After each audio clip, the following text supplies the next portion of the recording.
जी hello दोस्तों, मैं हूं कमर सीमा। उम्मीद है आप लोग ठीक होंगे। दोस्तों, जैसा कि आप देख रहे हैं, मेरे साथ मौजूद है कर्नल शैलेंद्र सिंह साहब। कल साहब, सबसे पहले तो आपके वक्त का बहुत शुक्रिया। बहुत बहुत धन्यवाद कमर चीमा साहब।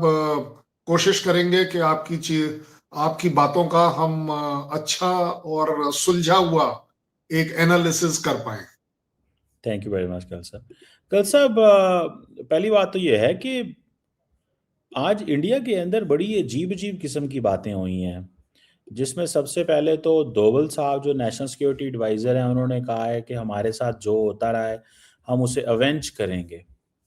और चलें, ये एक बहुत बड़ी डेवलपमेंट है कि हज़ार साल में क्या होता रहा।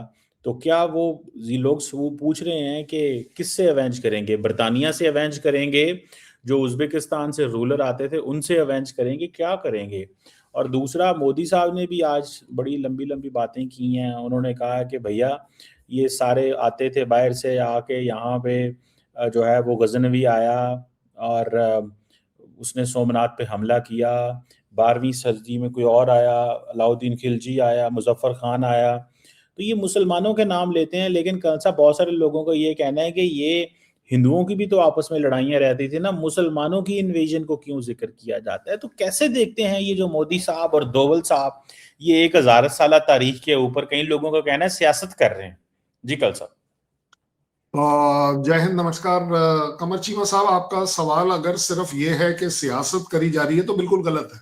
नहीं करना चाहिए, किसी को भी नहीं करना चाहिए, क्योंकि मजहब, रिलीजन, ये सारी चीजें एक्चुअली मेरे हिसाब से, क्योंकि मेरे फौज में हमारा रिलीजन एक ही होता है, that is country is your religion, there is no other religion.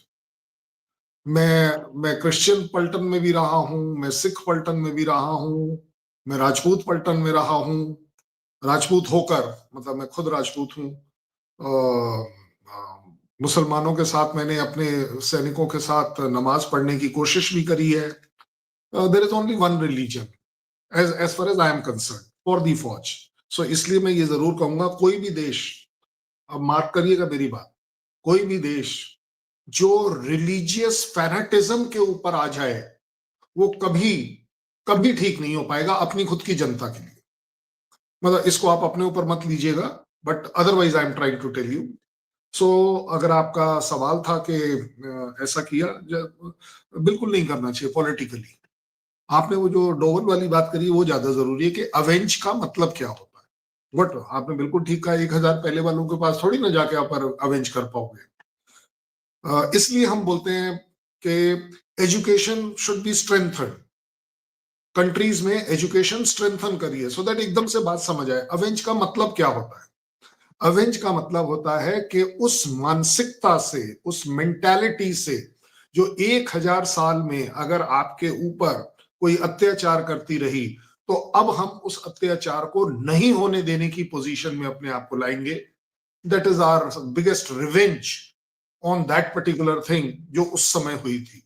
अगर आज से पहले कहीं किसी जगह पर हमारे साथ कोई जाति हुई, उसके रीजंस को निकालना चाहिए, उसको एनालाइज करना चाहिए, उसको ओवरकम करना चाहिए कि उस तरह की चीज वापस कभी हम ना होने दें। यस, अगर आप उसको स्पेसिफिक, क्योंकि आप बोल रहे हो और मैं बड़े पॉइंट टू पॉइंट आपके आंसर करने की कोशिश कर रहा हूं कि अगर आप मुसलमानों के बात कर रहे हैं, तो अगर हमारी हिस्ट्री कहती है, दिखाती है, पढ़ती है कि अगर मुस्लिम रूलर्स ने जातियां करी, तो अब हम कम से कम वो प्रिकॉशंस लें, वो एक्शंस लें कि इस तरह की जाति कोई किसी पे ना कर पाए। किसी एक जगह की बात नहीं हो रही है। सो अगर आप बात करेंगे कि वो मुसलमान लीडर्स जिनके नाम अभी आप ले रहे थे, मैं भी ले लेता हूं, चलिए, Khilji, Ghazni, such like people कह सकते हैं। एक वो औरंगजेब ने भी कुछ करा था। एक और हमारे पास थे, हाँ, अहमद शाह साहब थे, जिन्होंने जिन्होंने ये सब जातियां करी। और जाति क्या करी, ये एक प्रूवन फैक्ट है। इवन जब Pakistan was part of India, Hindustan में हर जगह पर, कि जहां पर मंदिर होते थे उन्हें तोड़ा जाता था, उनको या कन्वर्ट किया जाता था एज अ मस्जिद।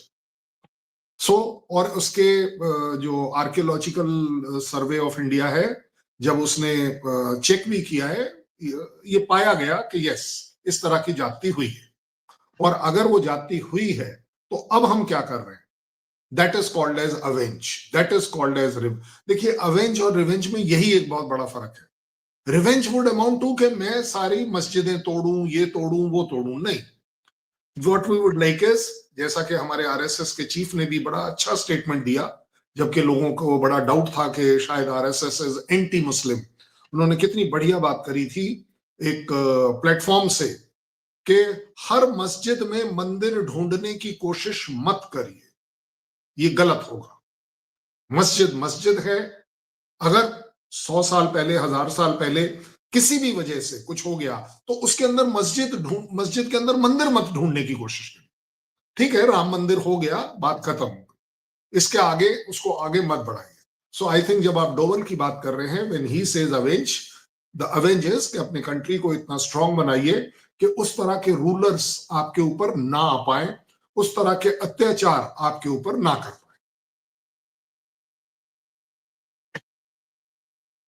कौन साहब, इससे तो फिर ये है कि नफरत जो है वो दोबारा सिरे से जो है वो हो ही जाएगी। अब जो जारी बात है, अवेंज आपने ईसाइयों से थोड़ा ही करना है। वैसे तो कई लोगों का कहना है ईसाइयों से भी किया जा रहा है, मानीपुर में चर्च जलाए जा रहे हैं और बड़ा कुछ हो रहा है। तो ये जो टॉप लेवल पे लीडरशिप बात करती है, तो निचले सतह पे फिर ये होता है। फॉर एग्जांपल, इस दफा क्रिसमस में इंडिया में क्या हुआ है, कहीं पे जो आपने देखे कितने वाकयात हुए हैं क्रिसमस में इंडिया के अंदर, जहाँ पे लोगों ईसाइयों को टारगेट किया गया, हिट किया गया। तो जो गवर्नमेंट ऊपर लेवल पे जब स्टेटमेंट्स दे देती है, तो निचले लेवल पे लोगों को तो कोई इतनी समझ नहीं होती। हर बंदे का आईक्यू लेवल तो ऐसा नहीं है।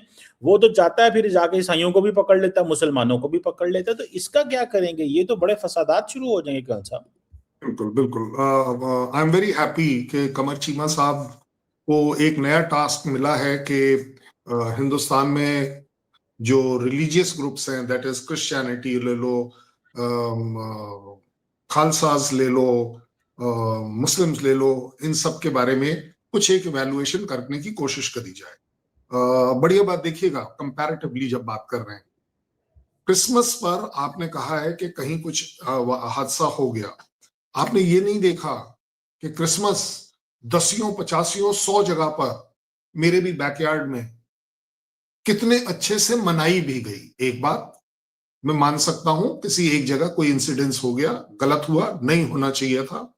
सबसे बड़ी बात यह है कि क्रिश्चियंस और हम क्रिसमस मना रहे हैं। ये प्रूव अब आपके वर्ड से हो रहा है। उसमें से किसी एक जगह इंसिडेंस हो गया। पाकिस्तान में कोई आदमी सोच भी सकता है, सपना भी ले सकता है कि वो अपनी क्रिसमस को मना ले। क्या वो इंडिया से रिलेटेड, हिंदू से रिलेटेड किसी भी रिलीजियस पर्व को मना ले? नहीं हो पाएगा।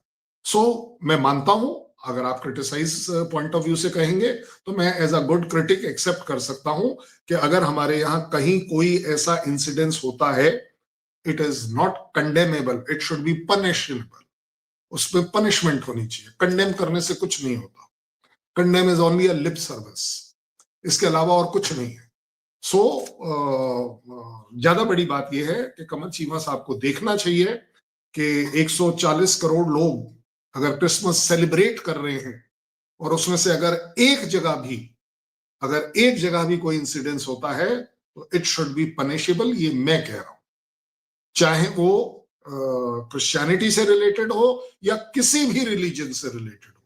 ये मेरी ताकत है और इसीलिए इस ताकत को मेरा प्राइम मिनिस्टर सोमनाथ का जो ये स्वाभिमान पर्व है, स्वाभिमान होता क्या है आपको मैं इजी वर्ड्स में बताऊं। स्वाभिमान होता है अपनी सेल्फ रिस्पेक्ट, कि मेरी सेल्फ रिस्पेक्ट तक भी। सेल्फ रिस्पेक्ट किसकी? हिंदुस्तान की, प्राइम मिनिस्टर की नहीं है, ये हिंदुस्तान की है। कि अगर हिंदुस्तान के अंदर एक राम राज्य था और अगर खिलजी हो गया, चाहे वो औरंगजेब हो गया, चाहे कोई भी हो जाए, अगर उन्होंने उन मंदिर सोमनाथ टेम्पल को तोड़ने की कोशिश करी तो हम ये भी याद दिला रहे हैं लोगों को कि पीपल हैव रीबिल्ट इट। और अब वो स्टेज आ गई है कि हर हिंदू को अपने हिंदुस्तान पर गर्व होना चाहिए, चाहे वो हिंदू सिख हो, चाहे वो हिंदू मुसलमान हो, चाहे वो हिंदू क्रिश्चियन हो, कि उसे ये फक्र होना चाहिए कि नहीं, मेरे देश के अंदर कहीं कोई इस तरह से किसी चीज को तोड़ नहीं सकता, मनमानी नहीं कर सकता, अत्याचार नहीं कर। That is what prime minister is saying कि सोमनाथ स्वाभिमान पर्व, कि उसको एज अ पर्व, एज अ फेस्टिवल मनाया जा रहा है, कि ये एक हमारे पास अभी तो जी डिफरेंट डाटा के मुताबिक अगर देखें तो मतलब अगर पिछले साल अगर 600-700 जगहों पे अगर ईसाइयों पे हमला हो गया है, ठीक है, तो आप क्या कर रहे हैं फिर? मतलब आप जाके सिर्फ डाटा गूगल कर लें कि how many Christian places were targeted last year 2025 में, तो आपको पता चल जाएगा कि एवरेज डे में कितना हमला हुआ है इंडिया के अंदर। तो सवाल ये पैदा होता है कि जब आप टॉप, मैं बार बार इस बात को हाईलाइट करना चाहता हूं, जब टॉप लेवल पे आप अवेंज रिवेंज ये बातें करेंगे तो नीचे तो फिर ऐसे दंगा फसाद ही होंगे ना। मतलब नीचे लेवल पे तो अब देखें ये चीजें तो हैं, मतलब हमें तो चले छोड़ दें, हमें तो मुसलमानों को तो छोड़ देना, वो तो चलो एक इजी टारगेट है।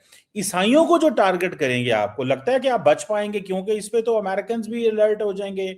आजकल तो ट्रम्प साहब भी ईसाइयों की बड़ी प्रोटेक्शन की बात कर रहे हैं। बर्तानिया, यूरोप, बल्कि मुझे याद है कि 2 साल पहले जब मोदी साहब गए थे वहां पे फ्रांस में, तो उस वक्त वहां पे यूरोपियन पार्लियामेंट ने प्रॉपर एक डिमार्च दिया था और कहा था कि ये जो जो कुछ हो रहा है ईसाइयों के साथ मणिपुर में नहीं होना चाहिए। तो ये बेसिकली एक एक गुस्सा जो आपका है कॉलोनाइजर्स के खिलाफ, वो बर्तानिया कॉलोनाइजर था ना, वो ईसाइयत लेके आए। तो आप मतलब इसी तरह इस सबके पीछे पड़ जाएंगे या ऐसे ही होगा और टॉप लेवल पे बोलेंगे और निचले लेवल पे लोग शुरू हो जाएंगे? अगर मैं थ्योरेटिकली आपकी बात को बिल्कुल सच मानकर चलूं, क्योंकि आपको भी मालूम है कि कितना सच है कितना नहीं, बट फिर भी थ्योरी के हिसाब से अगर मैं आपकी बात सच मान लूं, चलिए आपने बोल दिया 400-500 इंसिडेंट्स हुए हैं, ठीक है, 140 करोड़ में 400 इंसिडेंट्स एक साल के अंदर आप डिवाइड कर लीजिए कि आपके हिसाब से रोजाना कितने हो रहे हैं। पहली बात, उससे भी बड़ी बात, प्रूफ की बात चलती है, क्योंकि आपके मेरे बीच में जो लड़ाई है ना, वो एकदम से सुलझ जाती है। कमर चीमा और शैलेंद्र सिंह की लड़ाई एकदम से सुलझ जाती है जैसे ही अब हम प्रूफ की बात करते हैं, क्योंकि प्रूफ सबसे बढ़िया चीज होती है। प्रूफ ये है ऑन रिकॉर्ड, आप भी गूगल कीजिएगा, क्योंकि आपने गूगल का नाम लिया है, इसलिए मैं समझता हूं आपकी उसमें फेथ है गूगल में, इसलिए आप उसको मान रहे हैं। आप गूगल कर लीजिए 47 में पाकिस्तान में कितने हिंदू थे और आज कितने हिंदू हैं। पहली बात, एक कंपैरिजन के लिए बात कर रहा हूं, क्रिटिसाइज नहीं कर रहा हूं, इवैल्यूएट कर रहे हैं। इसी तरह 1947 में और अब में हमारे पास कितने क्रिश्चियन हैं और कितने थे, आप चेक कर लीजिए। आप मुसलमानों की बात कर रहे हैं, हालांकि मुसलमान आपसे ज्यादा मैं हूं, आप सिर्फ अपने आप को मुस्लिम कंट्री बोलते हो। मेरे यहां मुसलमान जो है ना, वो हिंदुस्तान का पार्ट होता है। फिर भी प्रूफ के तौर पर उसको भी गूगल कर लीजिए कि वो कितने घटे, कितने कटे और कितने बढ़े, आपको अपने आप मिल जाएगा।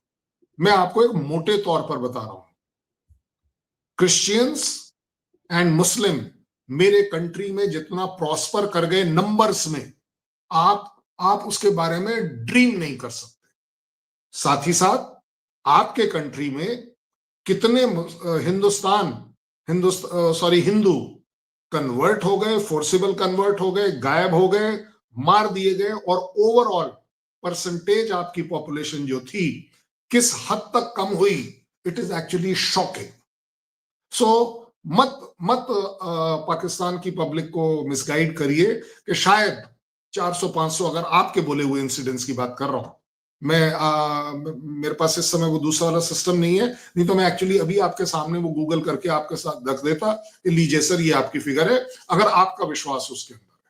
But it has to be seen as a percentage.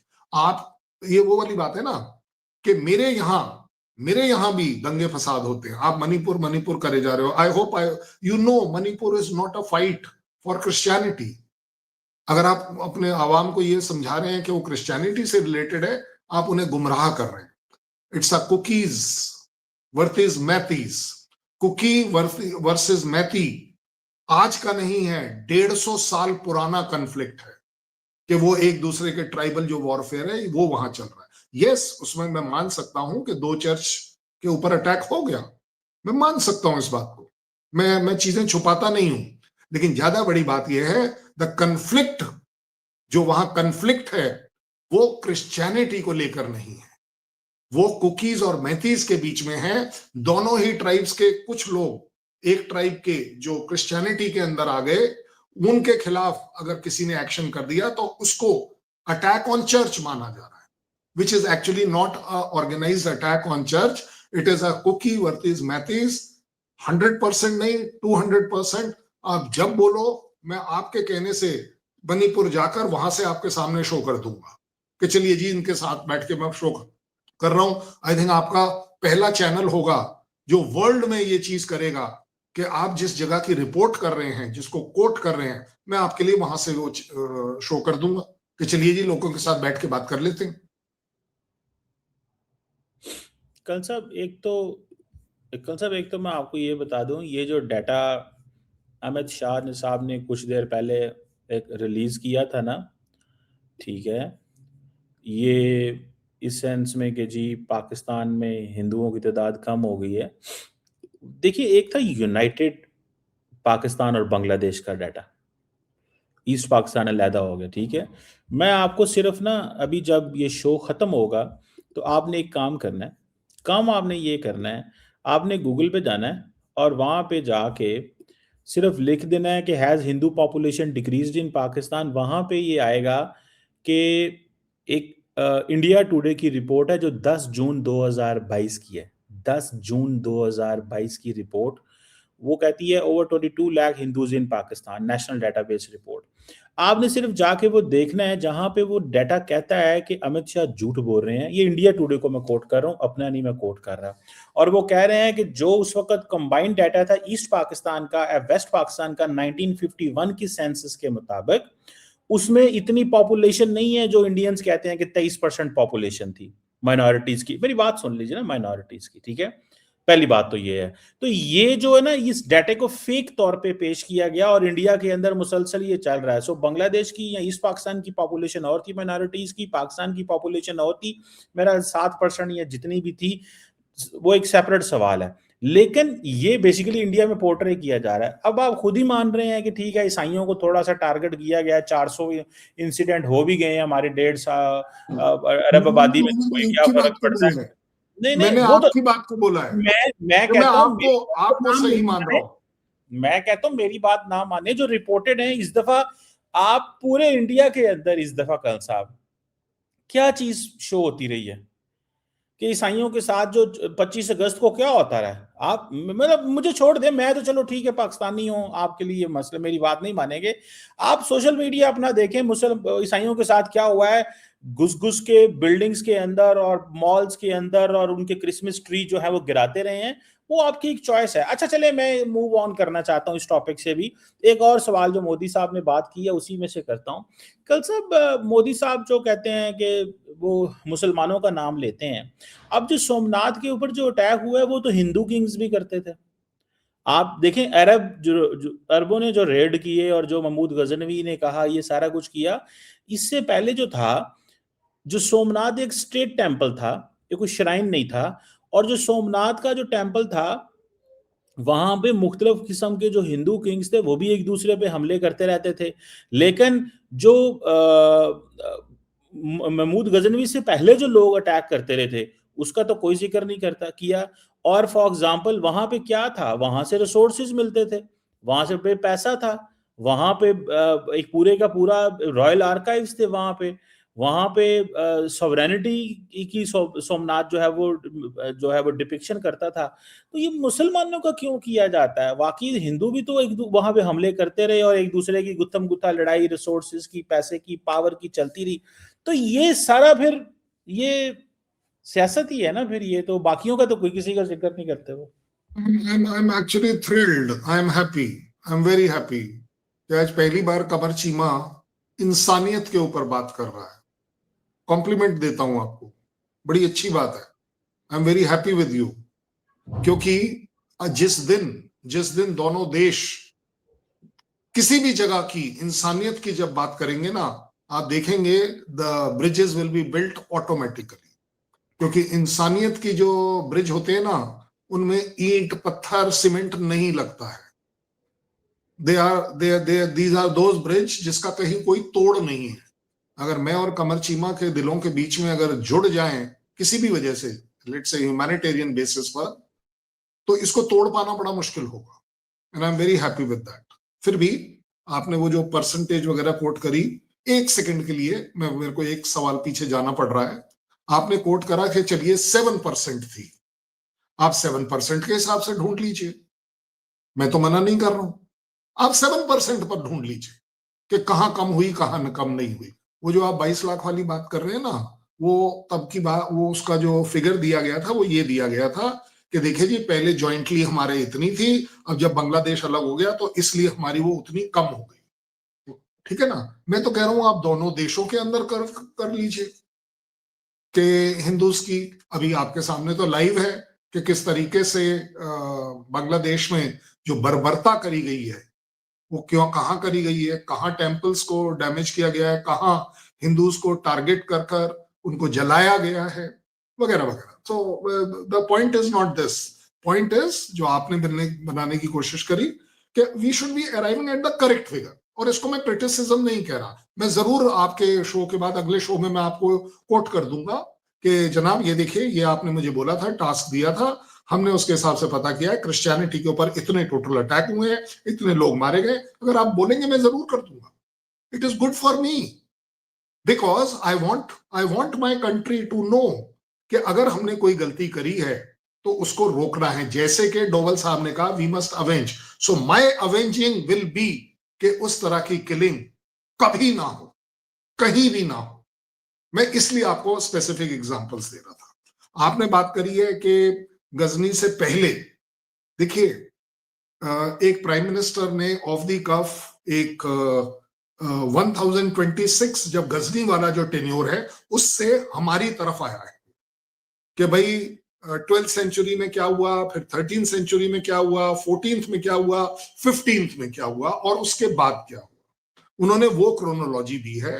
And इसमें कोई देखो मतलब इसमें कोई बुराई अच्छाई वाली बात नहीं है। This is all on record कि हाँ यार, अगर औरंगजेब ने कुछ जातियां करी हैं तो करी हैं, क्या बड़ी, अब थोड़ी ना कोई कुछ कर सकता है, लेकिन उससे सीखा जा सकता है कि अगर हिंदुस्तान कमजोर था तो हमारा बेस्ट एवेंजिंग इज कि अपने आप को इतना स्ट्रांग करो कि कोई आपके तरफ आंख उठा के ना देख पाए।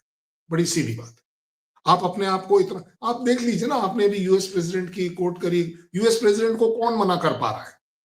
सब आप भी कहोगे कि ये ठीक नहीं किया उन्होंने वेनेजुएला में, हालांकि मैं कहता हूं कि ठीक किया हो, क्या पता, उनके अपने टर्म में, उनका रूबियो कहता है कि जी ये तो हमारे पास कोर्ट का ऑर्डर था कि ये लॉ एनफोर्समेंट करनी है, ये बंदा हमारा कल्प्रिट है, इसे लाके कोर्ट में पेश करो, हमने कर दिया। तो उसका अपना हालांकि सब जानते हैं दैट दिस लड़ाई is not only of that, law enforcement की तो है ही नहीं, ये तो कुछ और लड़ाई है ऑयल की, जो निकल कर आ रहा है रोजाना की स्टेटमेंट में।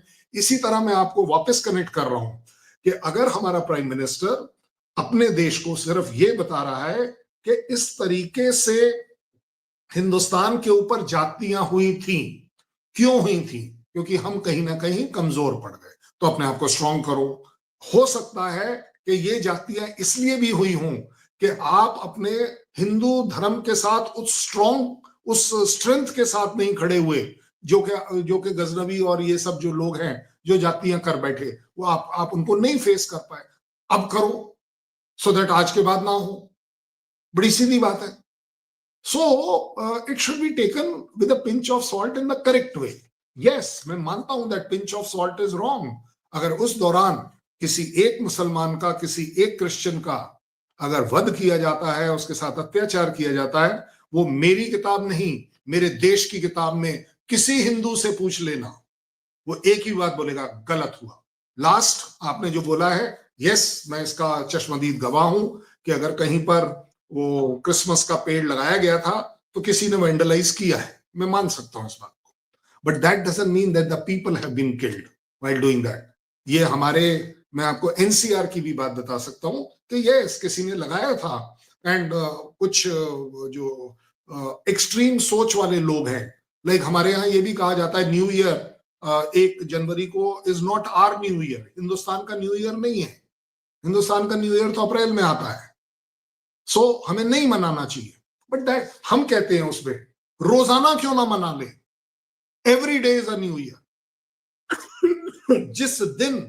जिस दिन आप अच्छाई पर आ जाएं वो न्यू ईयर है। अगर मैं कमर चीमा को सिर्फ ये कह दूं हैप्पी न्यू ईयर और मैं रोज कह दूं, कमर चीमा को फर्क क्या पड़ता है?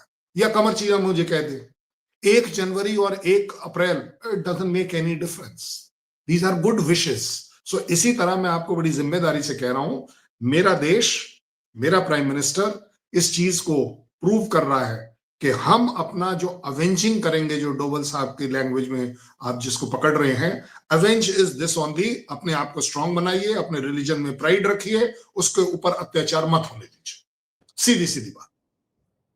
बिल्कुल ठीक है, यही मैं चाहता हूं कि ऐसा नहीं होना चाहिए, और आपने वही बात कर दी कर्नल साहब कि ये नहीं होना चाहिए। आई विश कि ऐसा ना हो, रुक जाए सब कुछ, लेकिन अब ये तो डिपेंड करता है ना कि लीडरशिप क्या चाहती है वहाँ पे। अगर लीडरशिप ये चाहती है, तो लीडरशिप ये चाहती है कि हल्की हल्की मौसीकी चलती रहे, ठुक ठक ठस ठुस फक फुक होता रहे, और ऊपर से अब देखिए ना, फॉर एग्जांपल अब एक बीजेपी का अननोन सा वर्कर है, उसने कह दिया कि जी शाहरुख खान की पार्टी जो है वो क्यों, शाहरुख खान की जो टीम है उसने क्यों बांग्लादेश के प्लेयर को बुलाया, तो फौरन उसको निकाल दिया गया कलकत्ता नाइट राइडर्स की तरफ से। लेकिन किसी ने बीजेपी के अंदर ये नहीं कहा कि तुम्हारी जरूरत कैसे हुई कि तुम इसको आईपीएल को खराब कर रहे हो, खामोशी इख्तियार की गई। तो निचले सतह पे बहुत कुछ करवा दिया जाता है और ऊपर से खामोशी इख्तियार कर ली जाती है, और खुद कहते हैं जी हमें तो पता ही नहीं है ये क्या हुआ, हम तो इन छोटे छोटे मसलों में आते नहीं है। तो कल साहब हमें कोई मसला नहीं है, मैं तो सिर्फ इतना कह रहा हूं कि ये बुनियादें रखी जा रही हैं नफरत की, एक्सट्रीमिज्म की, बस इतनी सी बात है, और वो आपको नजर आ रहा है। मतलब आप लोग ज्यादा सेल्फ इंट्रोस्पेक्शन कर रहे हैं, आपको ज्यादा पता है हम कह रहे हैं, आप हमसे ज्यादा है, लेकिन जारी बात है बोलना थोड़ा मुश्किल होता है फिर आगे से ऑडियंस। मैं आपके सामने बोल तो रहा हूं, मैं बोल रहा हूं कमर चीमा साहब, मेरे यहाँ पर रेस्ट्रिक्शन नहीं है, मेरे यहाँ कोई मुझे आके नहीं उठाएगा, मेरा कोई अकाउंट फ्रीज नहीं होगा, मेरे को कोई थ्रेटन नहीं करेगा, मैं आपको गारंटी दे रहा हूं, मैं आपको 100% गारंटी दे रहा हूं। लेकिन मैं आपको प्रूव करने की कोशिश कर रहा हूं कि अगर, क्योंकि आपने एक नाम लिया अगर बाई चांस मणिपुर का, the Manipur has got no Christianity related massacre going on, it is not there. Massacre might have happened in terms of Kukis doing it for Meiteis and Meiteis doing it against the Kukis. ये लड़ाई चली है, और इससे और भयंकर लड़ाई चली है वहां पर, इवन प्री इंडिपेंडेंस चली है। मैं आपको बस जिम्मेदारी से बता रहा हूं, म्यांमार बॉर्डर में भी अभी भी, क्योंकि हमारे यहाँ अभी भी ये चल रहा है, और उसमें से कुछ लोग जिनको के म्यांमार को, जिनको वो लोग बोलते हैं ना नॉट ओरिजिनल कुकी, वो जो हमारे मणिपुर वाले, वो कौन है? ये वो हैं जो म्यांमार से बाद में आए, 70s के बाद में आए। जो बाद में आए वो कैसे आए? उनमें से काफी लोग आकर इमीडिएटली, क्योंकि बेचारे भूख से, पैसे से, सबसे तंग थे, तो उन्होंने, क्रिश्चियंस ने, जिन्होंने वो welfare of the human being करने के चक्कर में उन्होंने ये लॉ बनाया कि आप अगर हमारे चर्च में आएंगे तो आपके लिए ये फ्री है, ये फ्री है, ये फ्री है। उन्होंने फटाफट वो ज्वाइन कर लिया। तो उसमें जब ओरिजिनल वाले कुकी ने या मैती ने उनको मारा है, निकाला है, भगाया है, that has been treated badly. And मैं जिम्मेवारी लेने को तैयार हूं इस बात की कि चाहे वो ओल्ड हो, ओरिजिनल हो या न्यू हो, killing is not the answer, killing is definitely not the answer. मैं मानता हूं, और ये मेरे देश का फक्र है इस बात पर कि हमारे यहां कहीं कोई एक फोरम दिखा दीजिए जहां किसी ने ये कहा हो, हमारे किसी प्राइम मिनिस्टर ने कहा हो, किसी आर्मी चीफ तो खैर कहता ही नहीं, वो सिर्फ आपके यहाँ कहते हैं कि हिंदू मुस्लिम वाली बातें जो है हमारे यहाँ नहीं कहा जाता है, और मैं उसका चश्मदीद हूं, आपके सामने हूं। तो कभी किसी ने इस तरह की स्टेटमेंट नहीं दी है कि Muslims are not belonging to this country. हम और मुस्लिम अलग हैं, ऐसी बात नहीं कही गई है कभी भी। हम और क्रिश्चियन अलग हैं, ऐसी बात भी कभी किसी फोरम पर नहीं कही है। इन स्पाइट ऑफ दैट मैं ये भी मानने को तैयार हूं कि जो माइनर ग्रुप्स हैं, आपको क्या लग रहा है कि अगर एक वो, जैसा आप बता रहे हो कि वो बांग्लादेश वाले प्लेयर को निकाल दिया, यू एक्चुअली थिंक, जस्ट दिल में सोच के देखो, आपको लगता है कि आईएसआई के पास इतना टाइम है कि कौन सा प्लेयर क्या कर रहा है आपके यहाँ, उसके ऊपर वो ट्रैकिंग करे? उनको बड़ी चीजें करनी है। This one player has got no meaning, it has got no value. Yes, वहां की लोकल बॉडी ने बॉडी में से, अब आप बीजेपी बोल रहे हैं, उस बीजेपी वाले का अपनी फितरत में उसने बोला है कि भाई हम क्यों, बांग्लादेश अगर हमारे लोगों को ऐसे मार रहा है और हम उसके प्लेयर्स को लेकर उसको पैसे दे रहे हैं, क्यों देने चाहिए पैसे? आप बताइए। आप देख लीजिए, एक बड़ा छोटा सा एग्जांपल दे रहा हूं आपको। आपके और क्योंकि आप ये वाला जल्दी समझेंगे, आपके और अफगानिस्तान के बीच में तकलीफ चल रही है। आप बोलते हो टीटीपी को वो सपोर्ट कर रहा है, वो बोलता है मैं नहीं कर रहा है, आपका अपना मामला है। लेकिन प्रॉब्लम क्या हो रही है, उसमें सफर कौन कर रहा है? आप कृपया कर कर अपने टमाटर वालों से पूछो, आप अपने आलू वालों से पूछो जो आलू उगा रहे हैं, कि उनको क्या हो रहा है लॉस। वो जो आपको 170 बिलियन डॉलर का जो ट्रेड लॉस हो रहा है, जो आपके यहां से जाता था क्योंकि वो ऑलवेज आपके प्लस साइड में था, आपको जो ट्रांजिट रूट का पैसा आता था वो किसको मिलता था?